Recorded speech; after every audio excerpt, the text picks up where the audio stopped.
It's Wednesday the 15th of July today. As the video description describes, I'm going to be planting some supermarket potatoes today.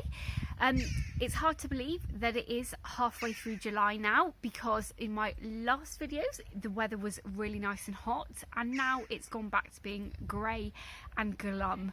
But anyway, I'm so excited to be showing you how I grow supermarket potatoes. Doesn't cost very much at all, and it's going to give me a second little crop later in the year.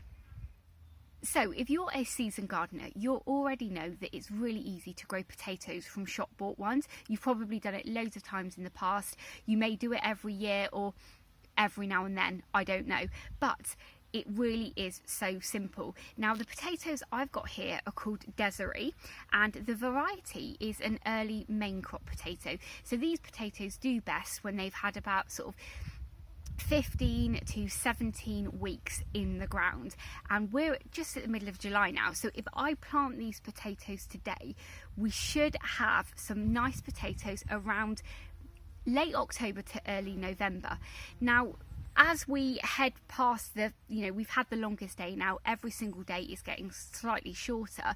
So even though we're not going to be having any frosts, hopefully, before then, there is going to be a lot less light around. So I very much doubt I am going to be able to get big potatoes from these ones. But I bought some potatoes from the supermarket the other day, because a couple of weeks ago I harvested my rocket potatoes. You may have seen that video. I was really pleased with how many potatoes I got from my raised bed at home. I'll put that in the cards above and in the description below if you've not seen it. But I was really pleased with how well they've done. But I have my Wilshire potatoes, which are the second early potatoes, in the ground at home also, but they're not quite ready to actually harvest yet. So when I was in the supermarket the other day, I noticed that they had some potatoes on offer, so I just grabbed a bag and thought they would tide me over until I could harvest my Wilshire potatoes. So here in the UK, when you buy potatoes from the supermarket and they're in a packet, it will say on that packet where the potatoes were grown, what variety of the potato is, and the farmer's ID number, I guess, for traceability.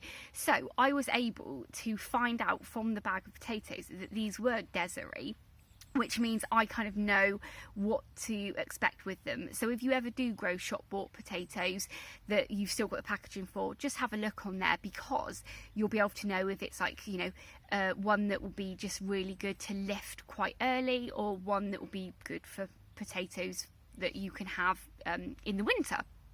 But anyway, I thought I'm going to plant some of these because I've got loads of potatoes growing on my allotment, but you can never really have too many potatoes, and I have two 30-litre pots behind me that were just littering up my patio at home. I had originally bought these 30-litre pots for growing climbing French beans in, but because they kind of taper down at the bottom, I wasn't able to stabilise the bamboo canes well enough, and they kept tipping over. So they've been perfect for growing the dwarf French beans in, but I had two spare that weren't doing anything with. And because we had such a shortage of compost earlier in the year, I think there is still a bit of a shortage. I just hadn't done anything with them, but I thought this is absolutely perfect for growing potatoes in.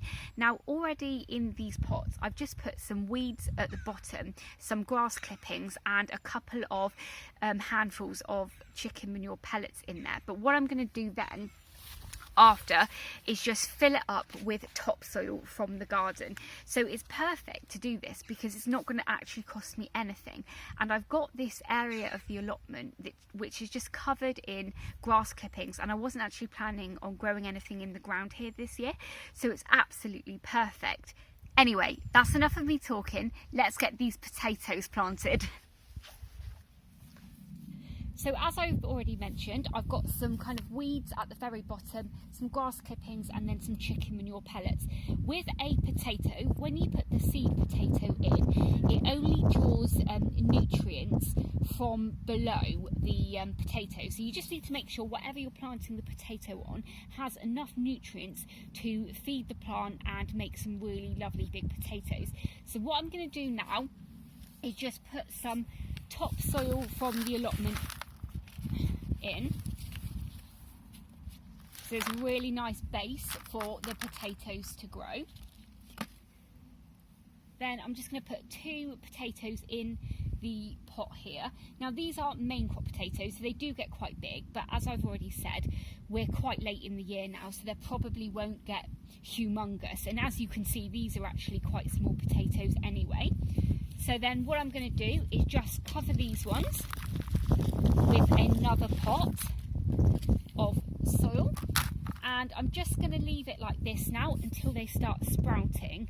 I already have another lot of main crop potatoes growing in one of these 30-litre buckets called Picasso, and I just put those in a couple of weeks ago and they're already looking quite nice and green. So here's the Picasso potatoes that I'm growing in a pot here. This is also 30 litres, but these were a little bit more expensive than the other flower pots that I'm using because these are dedicated potato growing pots, which means they've got really nice big holes in the bottom, so if you're just growing them kind of at the soil level, they can put their roots out into the ground and get more nutrients, or they just really help with waterlogging for those potatoes. So I would recommend buying these, but they are a little bit more expensive. Anyway, you can see here that they're already starting to grow up quite nicely now, so they will need to be earthed up with extra soil as I go along.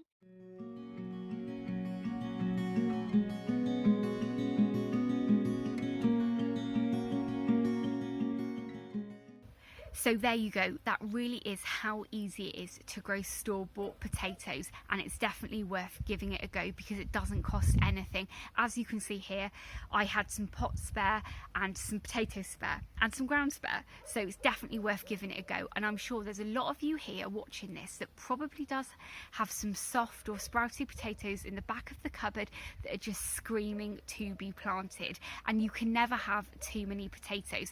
So I really do hope that there's some people watching this that have been inspired and are going to go and plant some of their potatoes out over the next few days. But remember, if you're watching this as this video goes out, we really want to be getting those in the ground as soon as possible.